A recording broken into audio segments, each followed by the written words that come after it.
Pittsburgh, Pennsylvania, Christchurch, New Zealand, Uttaya, Norway, El Paso, Texas, Darfur, Sudan, Atlanta, Georgia. City names have become shorthand for atrocities and horrific acts of hate.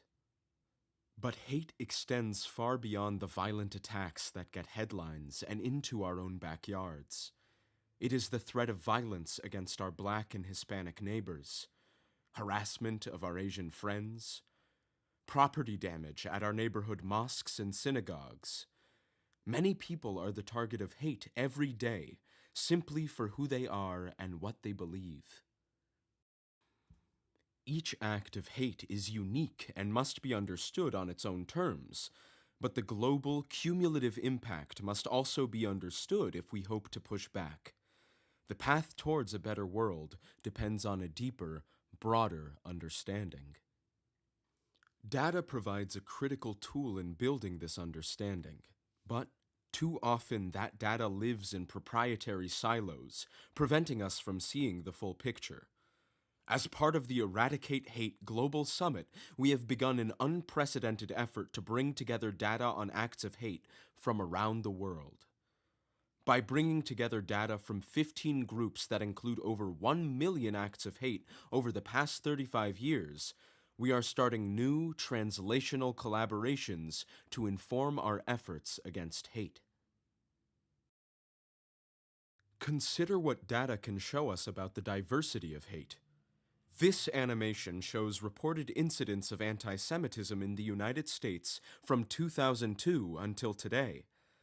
The different colors of dots indicate different kinds of acts of hate, ranging from online harassment to property damage, all the way to violent attacks that can result in someone's death. The size of the dots indicates the number of incidents at that location at that time. Or we can shift from the methods of hate to the targets of it. The different colors in this animation show the different groups who were targeted by hate in data reported in the US since 1990. People are subject to acts of hate because of their religion, the color of their skin, their gender, or what they believe. We all know that many groups are targeted by hate, but it is sobering to see this diversity reflected in our measurements. Data also allows us to move beyond our local perspectives to find larger patterns. For example, data on right-wing violence in Western Europe since 1990 similarly shows that no single group was the subject of the majority of attacks. The diversity of targets is found in multiple data sets, helping us to see the breadth of acts of hate. Or, consider the ways that data can enable us to visualize the diversity in the scale of impacts.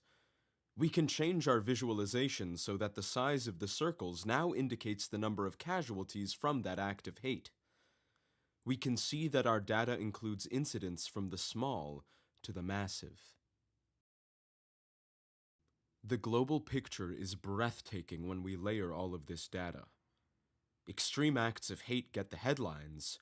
Local acts of hate are what we discuss with our neighbors, but all of the data shown here can help us to see the diversity and ubiquity of acts of hate and extremism. Data can also reveal complexities in our stories. Consider the all-too-common public framing of perpetrators of hate as isolated loners. This framing can hide the widespread communities of hatred that often lie beneath the surface. This visualization shows the membership of different hate and extremist groups across the U.S. League of the South, National Alliance, Oath Keepers. By pulling together different data sources, we can begin to grasp the globally interconnected nature of some of these communities of hate. We can also use data to gain insight into how these communities of hate change over time. Consider the El Paso shootings of August 2019. We might hope that people would be repelled by this horrific act of hate. Certainly that was the visible public reaction. But the data suggests otherwise. There was actually a significant increase in searches and identification with the violent far right after those shootings, including large increases in desire to harm. Data can also inform us about who participates in acts of hate. Recent events have suggested that people with a military or law enforcement background are more likely to engage in extremist acts of hate. But data suggests that military backgrounds are relatively unusual among extremists, at least in the US. While this conclusion is still tentative, it shows how data can help us begin to understand how acts and communities of hate are more complex than the headlines. Of course, we must be careful about how we use this data. Acts of hate outside the headlines can be hard to measure and understand. For example, consider the massive rise in white supremacist acts reported across multiple data sets. Is this because that movement has grown? Because it is more visible? Because these acts are reported more frequently? Or for some other reason entirely? Or consider the global gaps in our data about acts of hate. In some areas we have abundant data, in other areas we have all too little. Acts of hate occur globally, but we have only a partial view of where, when, and how. We must recognize the limits of what we can learn at this moment. We have only just begun our journey towards panoramic data about acts of hate.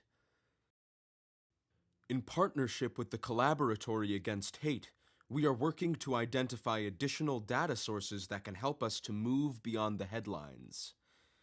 Data is not just numbers, but also images, text, stories, and narratives. All of this insight and information will be needed to advance the fight against hate. Of course, data will only help if we work collaboratively to develop taxonomies for standardized data collection, measurement, and analysis, and to translate that data into understanding. There are no easy answers in our efforts against hate. This global summit is the first step on a long, difficult journey. But we can make progress together.